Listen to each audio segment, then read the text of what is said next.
Views and content expressed on the following program are provided solely for informational and entertainment purposes. They do not constitute legal advice. A podcast is not a substitute for retaining a competent, licensed attorney to advise you on your specific legal situation. Break the business, play is work and work is play. Power in the creators, have fun along the way. Break the business, doing what it takes. Celebrate success and learn from the mistakes. Gobble, gobble, everybody. Welcome to the show. It is time for Break the Business, where we empower indie creators and have some fun along the way. I'm Ryan Kairalla, and it is a pleasure to have you here this week for our Thanksgiving weekend version of Break the Business. So excited to have you here. And as I'm recording this now, it is the Wednesday before Thanksgiving. So I am with bated breath for the food that I will be consuming. By the time you're hearing this, I will have already probably consumed that food if you're not checking out the live stream. Either way, this whole weekend is terrific, and I'm happy to be here and talk about indie creators with you. And thankfully, I'm not talking to you all alone. We are joined by our co-host this week, someone we haven't had on in a while, and that is just too upsetting. So we're going to fix that right now. Zach Sloan joining us. Hey, Zach. What's up, Ryan? So good to see you. What a sight for sore eyes you are, my man. As I mentioned, you haven't been with us for a while, but I'd like to think you have a pretty dang good excuse. Recently, you know what? I'm not even going to announce it because that's where's the fun in that? Tell the people what you've been up to. So, about a month ago now, a little over a month, my wife gave birth, and so I feel weird saying we had a baby. My wife did all of the heavy lifting on that one. Yeah, I was present and as helpful as I could be. So we have a little baby girl, and not too sleep deprived, but it's great to be back talking some music. Because while I have been out, I have not been out of the loop, if you know what I mean. That I was just gonna say, for a new dad, you seem fresh as a daisy, and we're thrilled for you. Obviously, the entire Break the Business community could not be happier for you. So we have to bestow our show's highest honor to you, which is, of course, cartoonpartyhorn.aif. So happy for you, man. Like, I already know from knowing you, this is going to be a chill kid. Just cool kid, like pass every vibe check she ever comes across. It's just great news. She's fine, but that has nothing to do with my genetics. That's all my wife, Like, my wife went, and no joke, wholly unmedicated, got through fine, and I was just what? I know, it was what? bonkers. Yeah, so baby's chillness is her, not me. And I'm glad you say I look fresh, because I actually feel like crap because I got my third COVID shot. And so I can't even blame the baby on me feeling not great. It was all, COVID. Oh, man. So we are getting boosted and new dad, Zach Sloan. I know. Happy to have you in all your forms here. What a great show we have this week. Joining us after the break, our guest is David Andrew Wiebe. He is the creator of MusicEntrepreneurHQ, an informational resource platform for indie creators. He's been podcasting, songwriting, making courses for a long, long time. I'm so excited to have him share his insight about indie creation with all the viewers and listeners this week. Great guest. Pretty stoked about it. Start the proceedings off here, Zach. Got a little trivia question for you, just to kind of to get your mind racing. Maybe you got that post-pregnancy, brain. We're gonna see if we can start that brain back up again. So we've been on a Taylor Swift kick lately, Zach. So we're gonna keep the Taylor Swift vibes going on. Lately. Here's the, by lately I mean for like the last 3.5 years. So here's the trivia question. The 10-minute version of Taylor Swift's All Too Well has now become the longest Hot 100 #1 in terms of length in history. What song previously held the record? November Rain. No, that can't be it. Inagata Davida. Let's go insane. Both really good guesses. Not right. I want to see if our producer Lauren knows this one. I only ask her because she's making the no face, but Lauren, before you just shake your head there in the green room, I know this is one of your favorite songs. Like you played this on continuous loop throughout our childhood, for what that's worth. Is it anything Madonna? No, it's not anything Madonna. The answer is American Pie by Donna. Oh, fair And enough. Madonna covered American Pie. By the way. There you go. That's fair. I'll take but it. her version wasn't like 9 minutes long though. I think hers was a No. lot faster. But yeah, there you go. All right. Okay. So now that we're thinking about pie, which is perfect for Thanksgiving, right? And we're thinking about music. It's the perfect segue to talk about some pretty cool music industry stories this week. A couple really interesting articles that have popped up in the last few weeks that have provided some numerical context to just how big the creator economy is getting and how much bigger it is going to get relative to more conventional platforms. We've talked ad nauseum on this program, Zach, about how the creator economy is growing, how it's creating a lot of opportunities for the creators checking out this program to get empowered, to make real income that they can build off of and invest in and create, real wealth and a sustainable music career. But up until now, we haven't been able to kind of give you a lot of numbers, a lot of firm context to just what is happening here. And thankfully, our friends at the payment processing company Stripe recently put out an article where they actually analyzed the data from 50 creator economy platforms to tell us just how big these platforms are getting. And what their data shows is that currently there is over 660,000 active creators using one of these 50 creator economy platforms like, Teachable or Patreon or any of these. Mm-hmm. And that's up 48% from 2020 because there was a big jump in the creator economy people between 1990 and 2019 and 2020. And many people said, oh, that's pandemic driven. Everybody is, no people, musicians can't go on tour. So now they have to use creator economy platforms to make a living. But it turns out it wasn't just pandemic driven because we've seen another 48% jump between 2020 and 2021. And to give you an idea of where things have gone on this platform, and I know you saw this article, Zach, if you go back to just 4 years ago, the number of active creators on these platforms was less than 50,000. So in a very short time, we've seen exponential growth where the real growth of just artistic creation is all coming from creator economy platforms as opposed to just creators using exclusively non-creator economy platforms, non-creator driven platforms like Spotify or Apple Music. It's an interesting thing, and what this article kind of pointed out to me was something I'd always known intuitively just from paying attention to YouTube about how some of my favorite guitar players also have guitar courses that you can download and pay for. That these alternative platforms for making money are actually not only more successful, I think, for a lot of people, but there's a huge diversity. There were some of these platforms I didn't know existed, and I usually have my ear to the ground on this type of thing. So there's some real opportunity out there. Yeah, that is the other thing about this article that was pretty surprising to me is the sheer number of creator economy platforms that have emerged. Because, I was reading the list of the 50 platforms that Stripe used, and I didn't recognize 2/3 of them. And of the ones I did recognize, half of them I was like, I've seen the name before, but I couldn't tell you for the life of me what they do. But all of these platforms are thriving, and it's just the beginning. There is billions of dollars going into a VC going into creator economy platforms. So we're going to see a lot more of these. We're going to see a lot more funding come into this sector, and we're going to see a lot more diverse business models for these. I think we're going to start seeing a lot of creator economy platforms where we're going to have real creator ownership, maybe a decentralized autonomous organization. So creators actually getting not just equity, but a voice in how these platforms are run. I think these are going to, a lot of Web3 type platforms that are decentralized. Yeah. And to me, that's really what excites me. And let's talk about what you were speaking about there earlier, Zach, about teaching platforms, right? And that was one of the big takeaways that I got from this Stripe article that was talking about how by far the largest creator economy category is in education. It is creators making educational resources. And Sherry Hu from Water and Music, who was writing about this article, was saying how this is really an underutilized resource for artists. Like, we know that education is a big platform of the creator economy, but not enough artistic creators are creating courses, instructional videos, and that's a huge revenue stream. It is. I think there's two sides to that, right? Like, on the one hand, and this guy isn't a musician, well, he is, but I know, and he was on your show. He was on Graham Cochran, who runs the Recording Revolution. Oh website. yeah, Graham Cochran.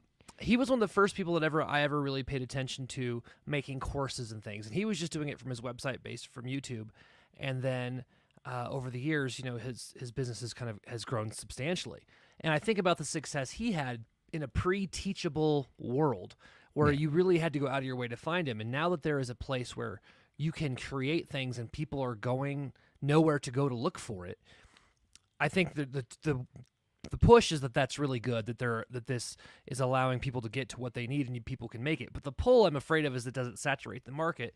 And what does that mean for people who are trying to make these courses? Do you need to up your game? Do you need to be aware of the competition? I think probably, but I don't know if that's a bad thing. Well, yeah, it's like anything, we're gonna have a saturated market. Like, 5 years ago, having a Patreon profile was a big deal, and there weren't a lot of players in that space. 5 years ago, having a Twitch account, that was sort of an untapped resource, and there was a lot of potential in that space.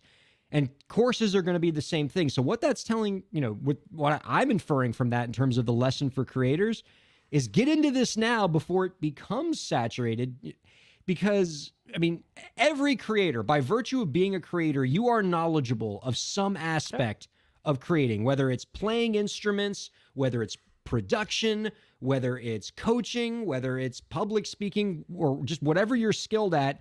That's something that you can impart lessons and teach. And what this data is showing you from this Stripe blog article is there is a lot of potential market there. And so I think we could be getting to the point where every creator, or at least the vast majority of creators, are going to have an educational revenue stream as just one of their revenue streams, right? Like most artists are going to say, I put music out on Spotify, I live stream music, I go on tour, I sell merchandise, and I have courses. It's going to be another one of the standard revenue streams of every creator's toolkit.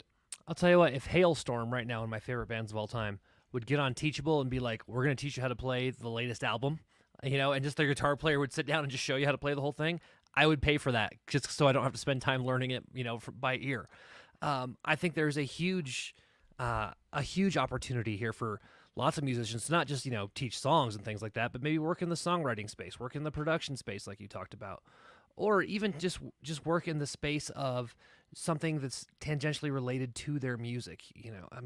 Maybe some poetry type workshops and things like that. I think the possibilities, while not endless, it's quite a long list. And think about what it means in terms of fan engagement. Like you were just saying, that band that you were talking about, you love this band. You would relish an opportunity to take a course from this band, not just because you want to learn that song, but just because you would love another avenue by which to interact and consume something that this beloved band of yours creates. So like a lot of super fans that you might have will want to take your courses and learn from you as just another way to interact with you. So you're cultivating a stronger fan base, a deeper fan connection that you can use for a wide variety of other projects down the road. It seems like a great mechanism by which to get that 100 true fans or 1,000 true fans that you always hear spoken about. And the more I think about it, I think, it would be an interesting idea for an entire band to come together and make courses based on their releases. Have the bass player do their thing, the guitar player show the guitar parts, the vocalist or whoever writes the music talk about that, and it almost becomes then a course on how they made their record and how you can transfer those skills to yours. I'm just spitballing on behalf of asking Hailstorm to please do this so I can learn all your secrets. Couldn't help but sense an ulterior motive there. The two bands that need to do that are Hailstorm and Dear Marcia. If you two would do that, I would gladly pay money to learn your secrets. You basically just packaged their whole proposal for them. Mm-hmm. I love it. You know it. Well, just saying, like I'm talking to somebody on this stream right now who not only is a very knowledgeable musician and a knowledgeable producer, but also who happens to be a teacher. I'm just thinking like, the Zach Sloan teaches production course, I'd be all over that. Like there seems to be some opportunities here, my man. There are. I think, one thing to consider especially for the musicians who are trying to do this, putting together a high quality course or even a lesson takes a lot of time. And and people can tell when you've just slapped something together and it's sloppy and not good. So set aside some serious time to make something good because you don't want your first offering to be a bunch of garbage. But just be aware, good teaching takes a long time to do. Yeah. And you know that. You teach too. Don't act like I'm the only teacher on this podcast. Don't I know it? And I've actually been in teaching mode all day today because I have to get my courses ready for the spring semester at Doral College. And so this is so inside baseball, but as a teacher, you're going to appreciate this, Zach. Our college has recently changed learning management system software. Oh God. And so I've had to spend my whole day, instead of like practicing law and helping indie creators, I am moving like learning modules from one platform to another platform. And these are two platforms that like don't talk to each other at all. Because like the makers of the new platform are like, oh, don't worry, like the files are going to import no problem. And by import no problem, they mean we will take your beautiful course that you built and then send you like nothing but ASCII text, and like WebDings font in the new version of the course. So I had to like move stuff over one by one. Dude. And so nobody is more richly aware of what it means to have to like build a great course. But if you can, it really helps you stand out. And there's lots of great platforms like Interval and Podia and Teachable that help you put these things together so you're not alone. And you can also sell the courses on those platforms. You are correct in that it is not something where you can just wake up one morning and I'm going to build a course. It's a lot of work, but it can be worth it. And I'm glad we actually have David Andrew Wiebe coming up after the break, because he's built courses. He's written books on this stuff. I'm sure he will have a piece of advice or two for the indie creators out there who are liking what we're talking about in terms of adding teaching and adding building courses to their array of revenue streams. And making a course and planning out something like that is not that different from making a good record, right? Very few musicians roll into the studio with no plan whatsoever. And if you ever do that, that's a terrible idea. So if you have the skill set to make an album, you have the skill set to do this as well. That's interesting. Do you find like the reverse has been true for you, that your background as a teacher and what you learned as a teacher in terms of lesson planning and organizing and things like that, has any of that stuff found its way into the creative process for you? Oh, absolutely. Not as much lesson planning, because that's something that I've never been like great at doing. But that's not true. My lesson planning largely is in my head, and as is my studio work. I was in the studio this past weekend recording guitar parts for my band, and I walked in there with my charts, but a list of stuff in my head of prepared things that I was ready to work on. You may not have to put pen to paper, but musicians, we can all at least think it through, and that's how I do it. As I put many, many hours thinking things through and organizing those little files in my head. I love it. Well, before we go to break here, I wanted to talk about one other story with you that I think is really, really cool, Zach, and kind of fits in with sort of the kick we've been on in the last few weeks. And you might have missed out on some of this. I know you listen to a lot of the podcast episodes, and maybe you even like listen to one or two of them while through the baby delivery process, but not during the delivery process. After. You mean like it wasn't like the podcast wasn't playing like in the room at the time while she's giving birth? Oh, I'm a little. I tried, but my wife threw something at me. So sorry, Ryan. Well, I know you've listened to a few episodes, so you might have noticed that like we've been on a kick the last few weeks where we've kind of reapproached what it means to empower indie creators and really what that means in the grander scope of the creator economy. And so we've talked a lot about wanting to see more creator economy platforms where creators are actually getting equity in these platforms that they're helping build. The idea that a platform like Twitch sold for $1 billion, mainly on the backs of an army of independent creators who help make that platform thrive.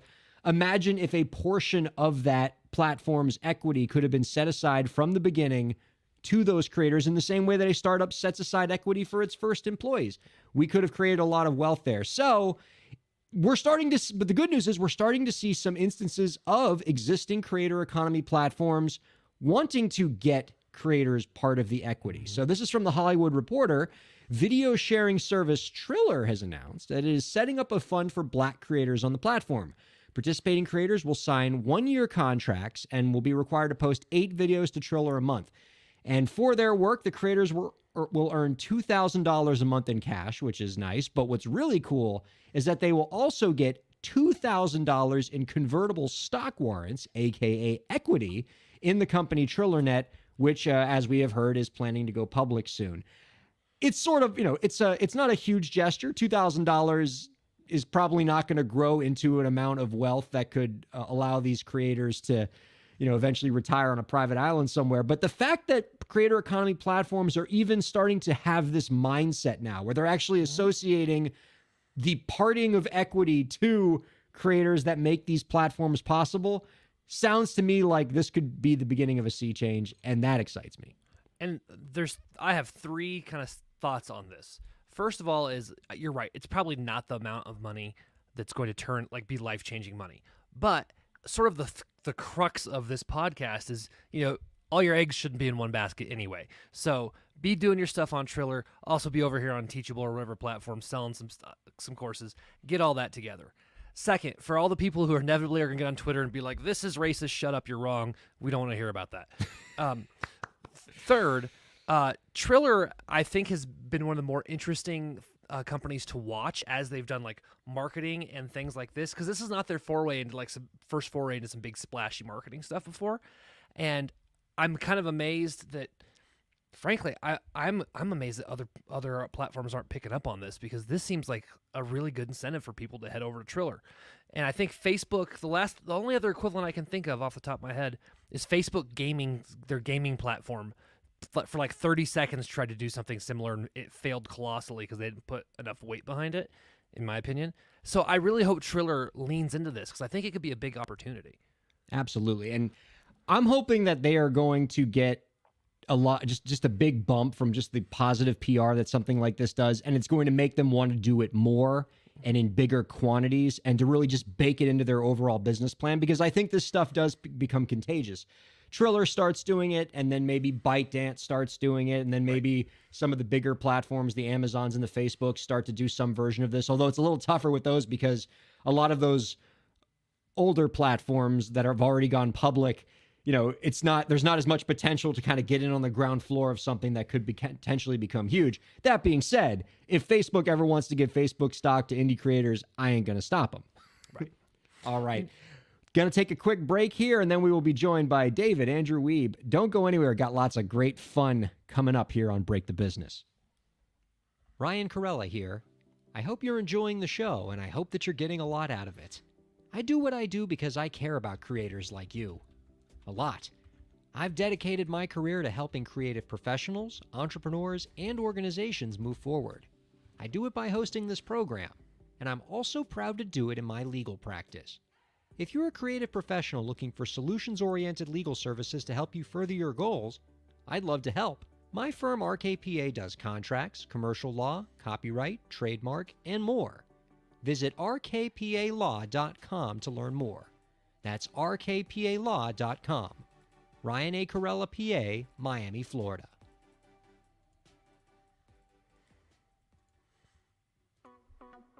Streaming services for Break the Business provided by LEK Entertainment. LEK Entertainment is a full-service entertainment company offering everything from consultations to full-scale events and productions, including audio and video productions, voiceovers, staged theatrical productions, script and music development, and streaming services. For more information, visit lekentertainment.com. LEK Entertainment wants to help you bring your story to life.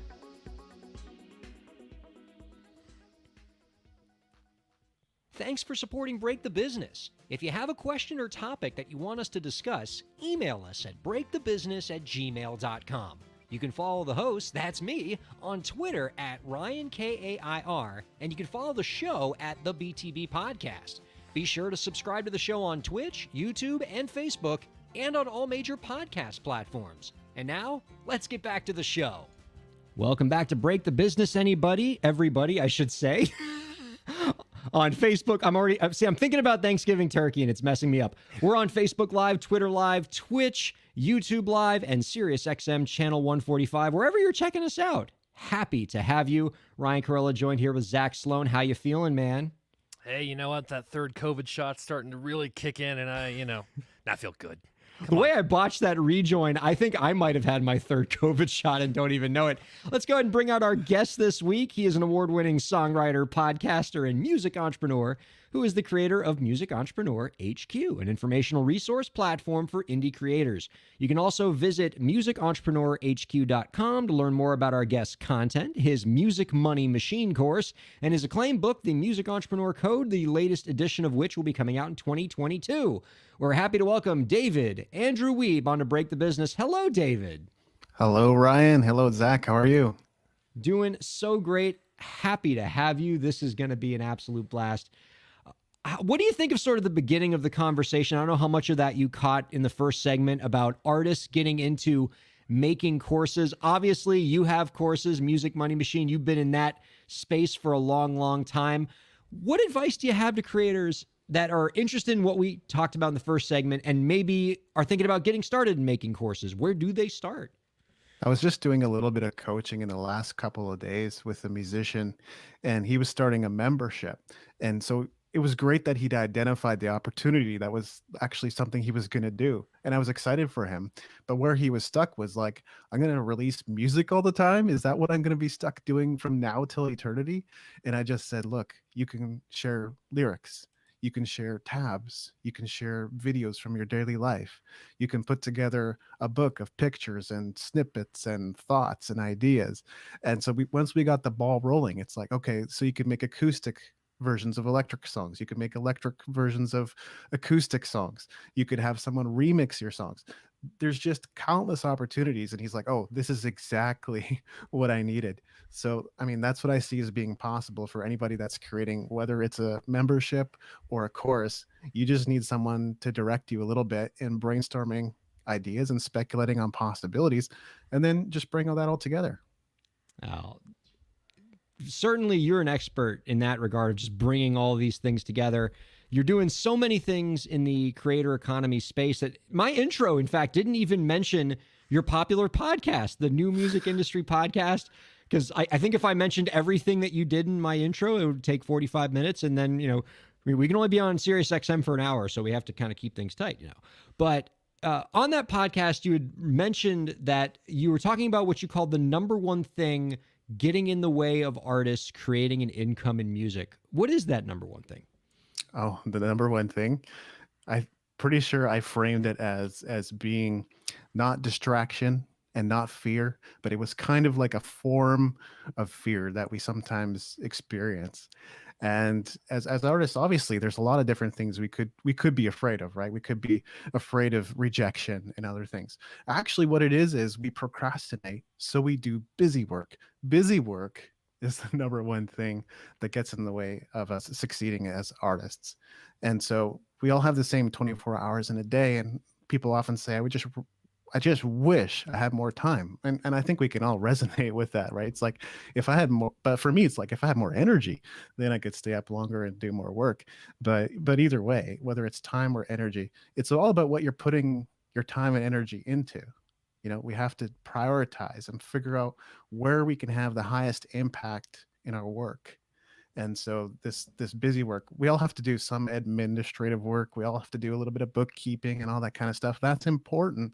But really, what is the number one thing right now that's going to make the biggest difference in your career? And we want to begin to identify that and make sure we're carving out time, because it's not going to happen by accident. Well, and obviously that's going to differ from artist to artist, but can you give some examples of, for maybe a typical independent musician, what some of the activities might be that are those kind of big, high impact activities that you want to emphasize over just filling your day with busy work so that you can say you accomplished a lot that day? Making music. That's Well, a big that. one. Yeah. Networking. We actually started to frame that as Dream 100. So make a list of the 100. Let's say I made a list of, and you were on it, right? I made a list of 100 blogs and podcasts and radio stations and anybody else in the music industry that might possibly want to feature me on their show or blog or magazine or what have you. I've even reached out outside of the music industry to see where some opportunities and possibilities might lie. So that Dream 100 list is almost really going to frame how your career is going to go from that moment forward. The musician I was talking to yesterday, he's like, I want to play Wembley Stadium. And I'm like, yeah, I get that. But what is the brand? What's the impact and difference you want to make in the world? And he started talking about personal development. And I said, well, do you realize how many conferences and events and workshops and things that happen every single week? There's got to be thousands of them, right? Across the world. So why don't we begin to create a Dream 100 list based on the fact that you want to go and play at these conferences and events? At first, you might just be playing a side stage or get like a 2-song opportunity, but who knows, maybe in 10 years, you could be playing on the stage with Tony Robbins, right? Play 3 songs at the beginning, play 3 songs at the end. Wouldn't that be amazing? Everybody would know who you are. Man. So walk me through specifically what a Dream 100 list is. Yeah, it was originally created by Chet Holmes, and now it's being popularized by online marketers like Russell Brunson. And the Dream 100 is really about identifying, like, again, it's about high impact, high performance. Who are the 100 people or influencers or experts that have access to your audience? And for some musicians, you might include people like Snoop Dogg or Beyonce or Katy Perry on your list. It doesn't mean that tomorrow somehow you're going to be in their back pocket and they're going to invite you on stage or anything like that. But could you build a relationship with them over the course of 10 years? Quite possible, right? So we want to really look at who has access to our audience already. Or another way of thinking about it, you are the CEO of your music business. So audiences have already been built, by the way, and all you need to do is to gain access to them.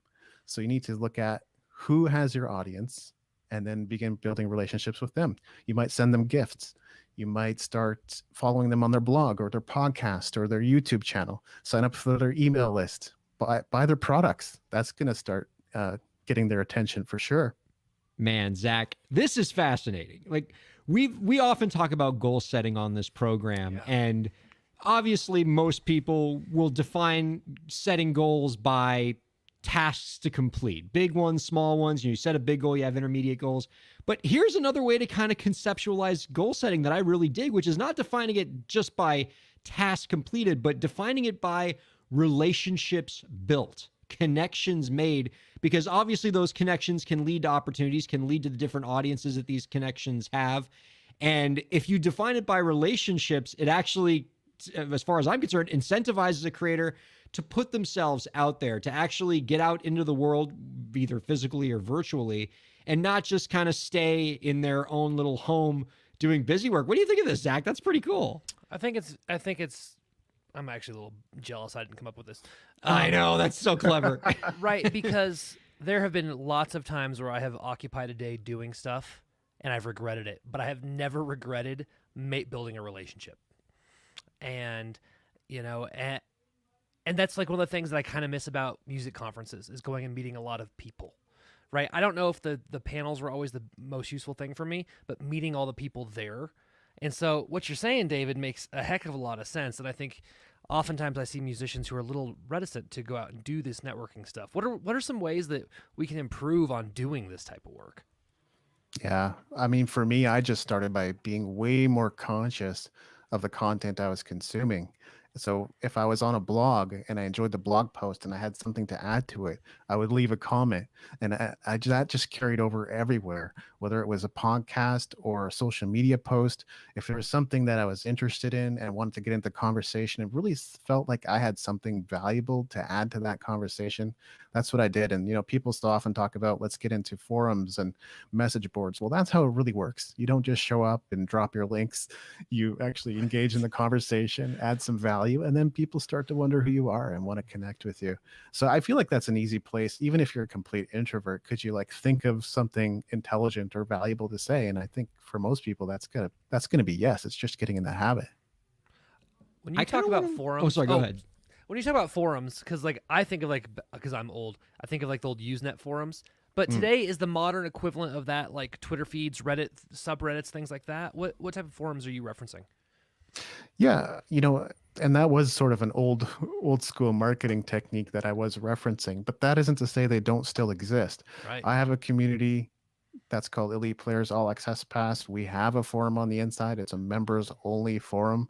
So that's where some conversations can certainly take place. There's other ones out there. My coach, James Schramko on Superfast Business, he has a membership as well. And that's where his members only forum exists. So they're still out there, and so in some cases still active. Today, certainly it plays out on places like Clubhouse or some of the social networks that exist as well. Yeah, I've been pretty intrigued by what's happening with Twitter very recently with Twitter Spaces. As they're kind of doing their equivalent of Clubhouse. And I've already checked out a few talks and have learned a whole bunch, and done a few Clubhouse sessions and have enjoyed that too. I want to learn more about you now, David, if you don't mind, because I'm always whenever we have the the people who make the courses, the coaches, the podcasters on, especially the ones like you that also got their start in songwriting. I'm always fascinated to hear the story of how they started embracing like coaching and teaching as a part of their creator repertoire. How did you get into this space? Yeah, the challenge with answering a question like this is always kind of knowing where to start. But I think the short version is, my dad passed away when I was 13. He got into a motorcycle accident, and he was in a coma for 10 days. And for me, it was just like, am I on candid camera? Is someone going to come around and tell me that everything's okay? And it wasn't. My dad did in fact pass on. And so maybe it was just the pain of having gone through that experience of an untimely death that I started writing songs. And music was always in the background when I was hanging out with friends or playing video games or watching TV. That's usually where my time was spent, in my room. Although we got outdoors a lot too. I grew up in Japan, actually. And that's where my dad got into the motorcycle accident. And so after that, yeah, I started forming melodies. I didn't understand music, right? I didn't understand sheet music or anything like that, but I started forming melodies and lyrics. So I wrote my first song when I was 13, 14. And then from there, it was like, I started filling binders with songs. That's what I did during class. I didn't engage in the subject matter. It was just, let me work out this hip hop rhyme, or let me figure out how this punk rock or hardcore song is going to go. Cause I really loved the Beastie Boys at the time. And a lot of genre diversity there, right? Yeah.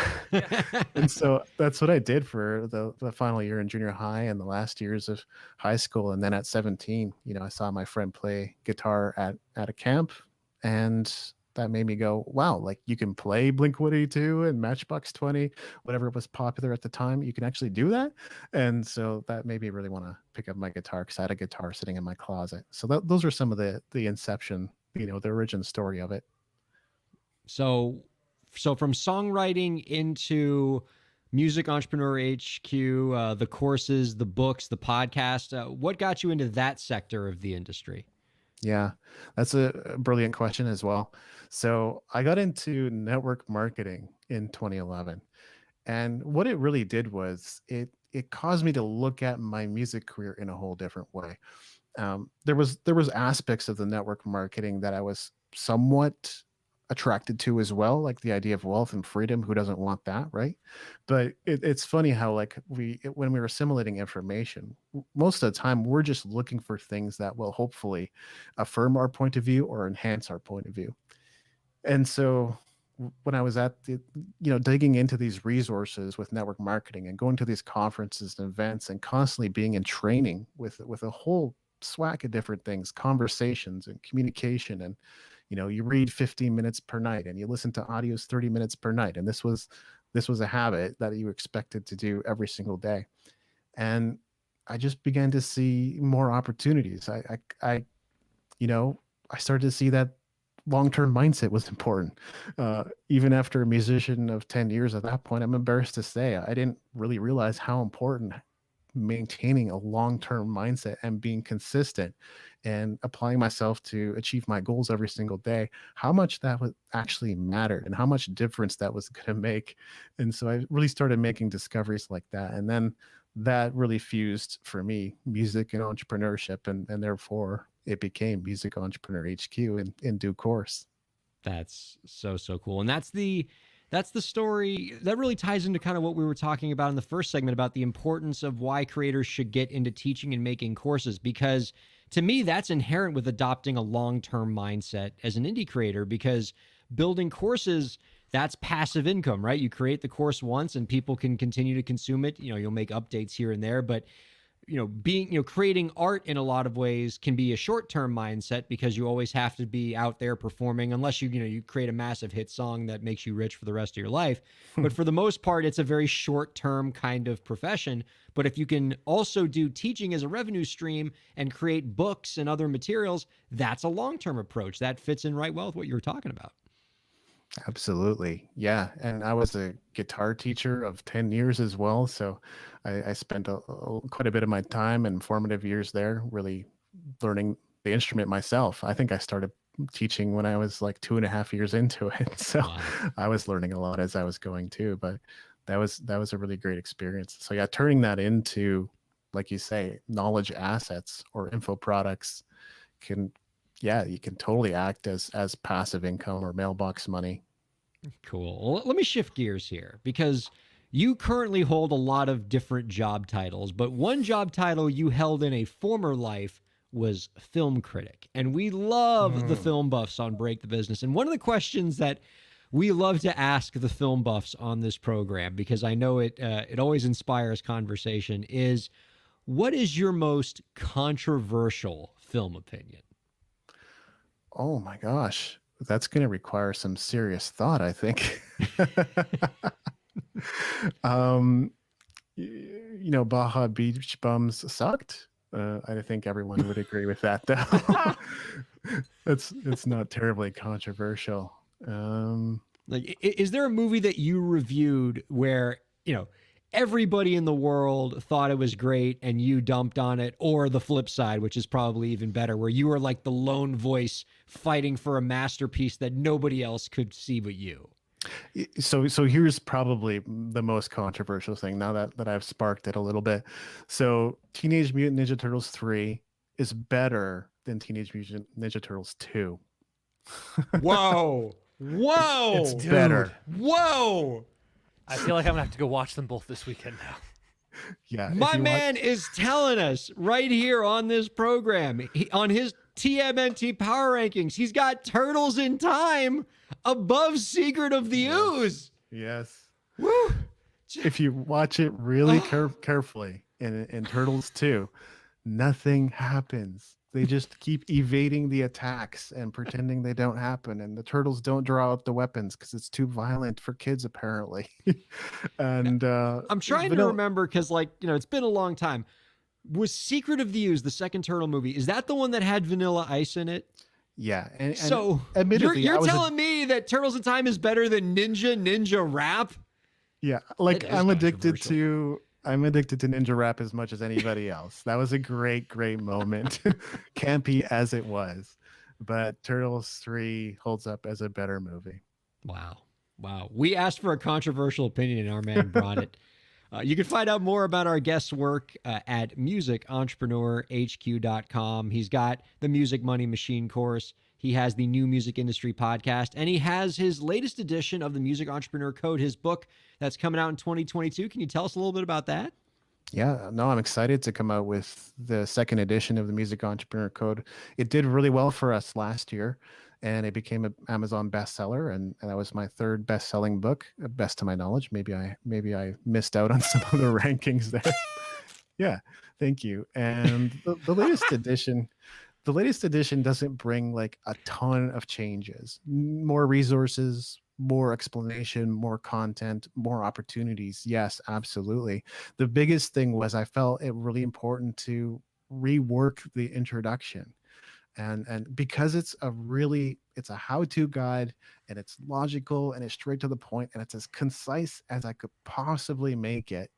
And therefore the intro kind of it was good, but I think it left something to be desired in terms of like connecting to me and seeing them, musicians reading it and seeing themselves in my own experience.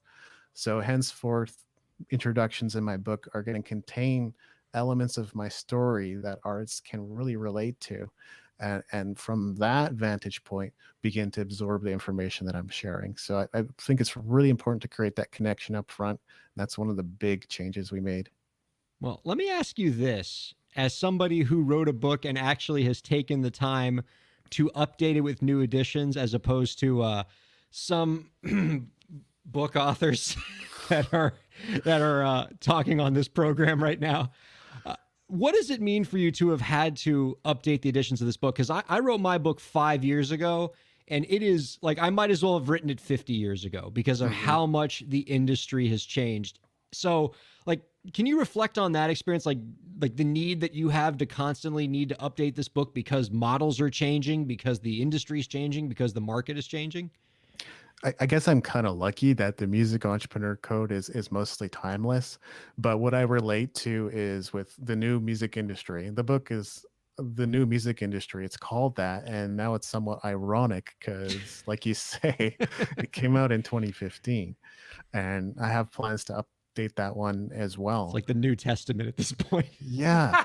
Like when I wrote that, there was a tool called One Load. And I think before that it was called Poguru or something like that. And it uploaded your videos to all these different video sites, and it was magical. And there's nothing like that anymore that I know of.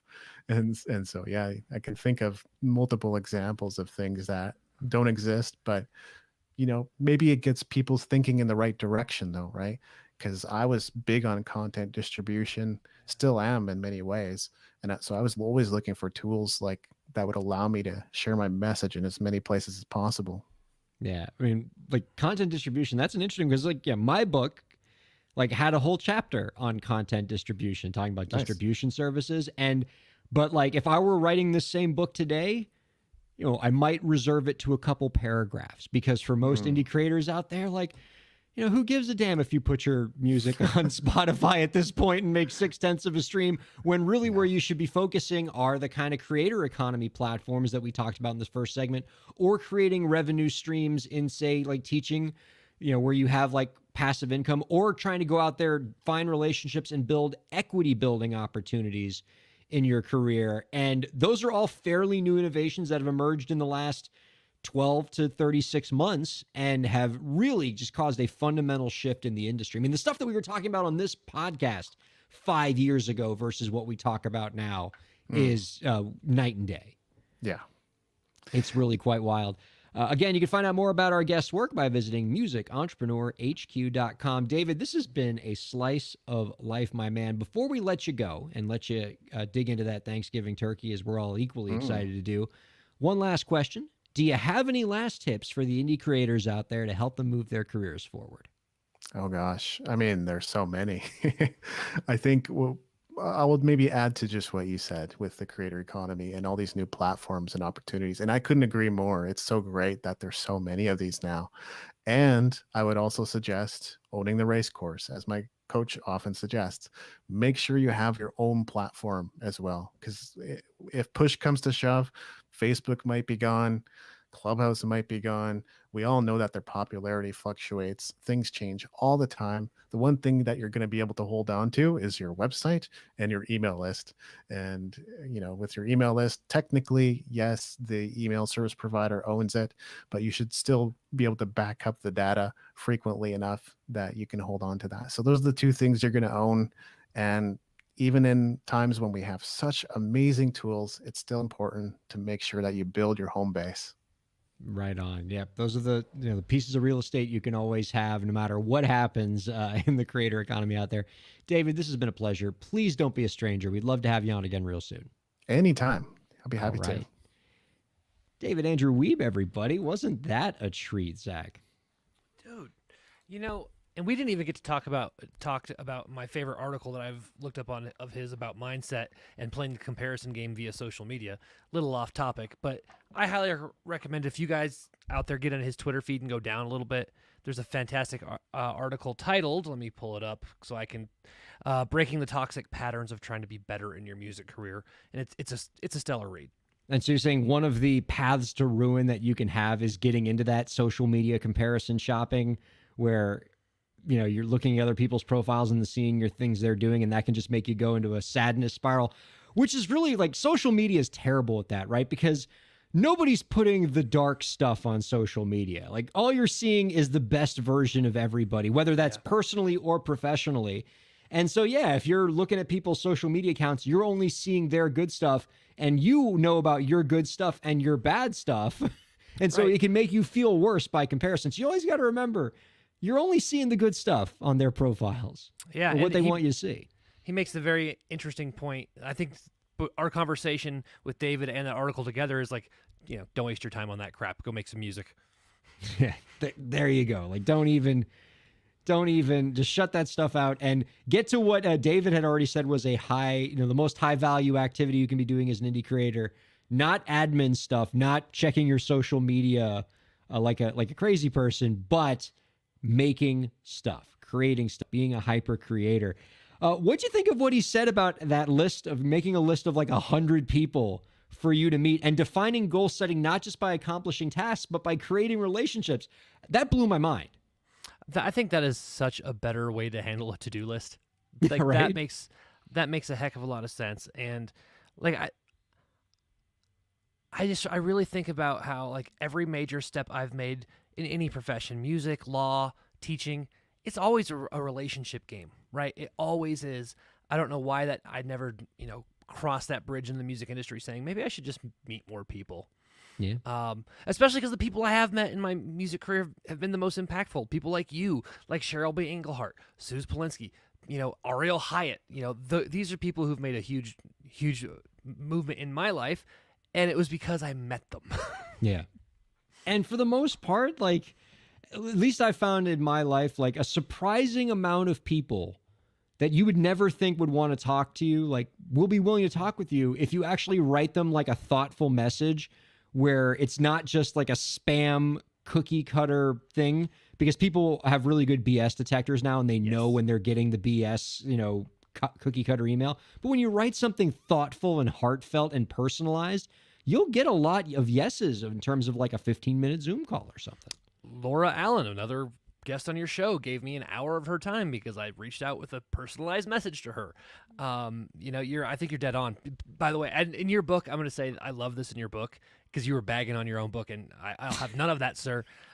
Zach has no room for break the business book slander around here. In one of your I forget exactly where it was in your book, but you talk about don't be like the generic artist who just, and you've even said this on the podcast, don't send out the auto reply. It's like, hey, people get very quickly that that's not an authentic message. If you're going to be authentic and be very thoughtful about what you're referencing. And what you referenced on the podcast, I remember specifically because I was doing it at the time, Ryan, because there was I kid you not, there was some app that would, like, anytime you got a Twitter follower, that automatically send them a message and say, hey, thanks, some God. BS thing. And you were on the podcast and in the book, like, stop doing that. It's annoying. And I was like, oops.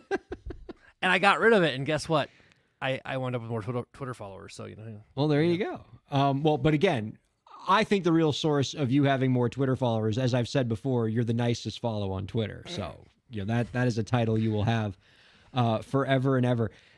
The last thing that David sort of talked about at the end there about creators getting into more of these like Web3 creator economy platforms and creating long-term revenue streams from it. We were talking before the show, Zach, about what to me is like the coolest, latest example of this from somebody from our lives.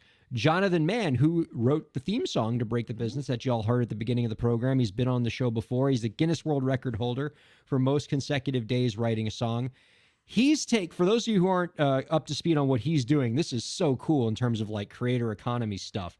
He is taking his 4,000 some odd songs that he's written over the last 12 years, a song every day, and he's putting them into a DAO, a decentralized autonomous organization. He's created a DAO that is going to own the copyright to all 4,000 some odd of these songs. And then he's selling each of the individual songs as an NFT. And by buying the NFT, you buy into this DAO and can own a piece of the revenues that this DAO generate. Now, here's the beauty part, Zach. The people who own the NFTs and get to be part of this DAO, you don't just make money passively. So the people who own in this platform, they don't get compensated just for sort of sitting around and waiting for money to come in. The DAO pays you when you go out and find opportunities for the songs in the DAO. So like you go out, you find a sync opportunity, the DAO pays you. So you have to be an active shareholder. And so basically not only is he created a platform where he gets to make a lot of money on the front end by people buying all of these NFTs. But he's going to create a sales force, a street team of 4,000 people trying to actively go out and create opportunities for his music. How is that for creator empowerment? That is wild. Yeah. I was terrified, Ryan. For a minute, it started to sound like a multi-level marketing scheme, and then you're like, but, and I was like, oh, this makes a heck of a lot of sense. I was afraid you'd be like, and then if you sell the NFT, you can. You know. That's right. No, And so I love the idea. There's going to be one person in the NFT who's driving around a pink Cadillac and everybody else is broke. But here's my mission on this DAO. So one of the songs in this DAO is the Break the Business theme, because that is one of the songs of his Song a Day thing.